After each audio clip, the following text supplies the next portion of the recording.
Baik, rekan-rekan sekalian, terima kasih atas respon pertanyaan dan tanggapannya. Yang pertama mengenai status kewarganegaraan yang kasusnya tentang Arya Iwantoro dan Yesus Setianing Tias ya, terkait mengenai dua orang. Status yang kami ketahui sampai dengan saat ini, kedua orang tua ini adalah warga negara Indonesia yang kemudian mendapatkan kesempatan untuk studi pasca sarjana di luar negeri gitu dengan fasilitas LPDP.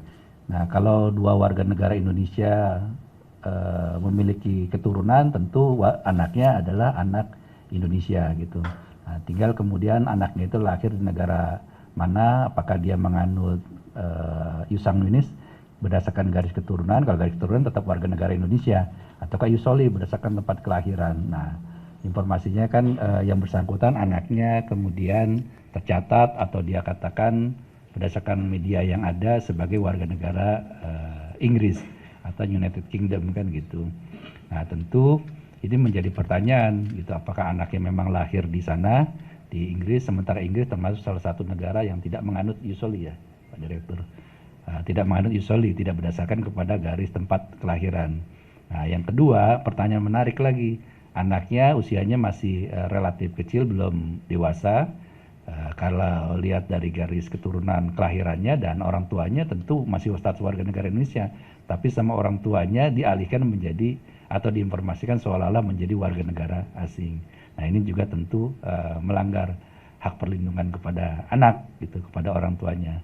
Nah, sehingga nanti kami coba akan berkoordinasi dengan kedutaan dan juga kepada yang bersangkutan untuk memastikan apakah memang benar telah terjadi peralihan status kewarganegaraan. Karena secara hukum peraturan perundang-undangan yang ada, anaknya tetap menjadi warga negara Indonesia sampai dengan dia dewasa, nanti menentukan sendiri kalau sekiranya dia harus memilih kepada kewarganegaraan ganda di tempat dia residennya, tinggalnya.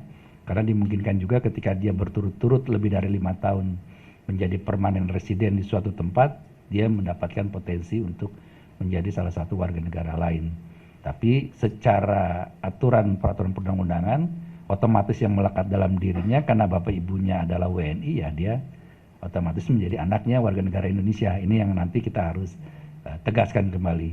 Termasuk juga kepada yang bersangkutan, semestinya ketika dia menjadi warga negara Indonesia mendapatkan bantuan pembiayaan dari negara Indonesia, harusnya ketika dia menjadi salah satu orang yang mendapatkan kesempatan mendapatkan pendidikan pasca sarjana di luar, itu tentu karena jasa baik dari negara untuk membantu dia. Harusnya dia berbangga dan harusnya tetap mempertahankan keindonesiaannya dan kecintaannya kepada Indonesia gitu. Maka kita nanti tanyakan juga klarifikasi kepada yang bersangkutan kenapa menjadi pertimbangannya seperti ini gitu.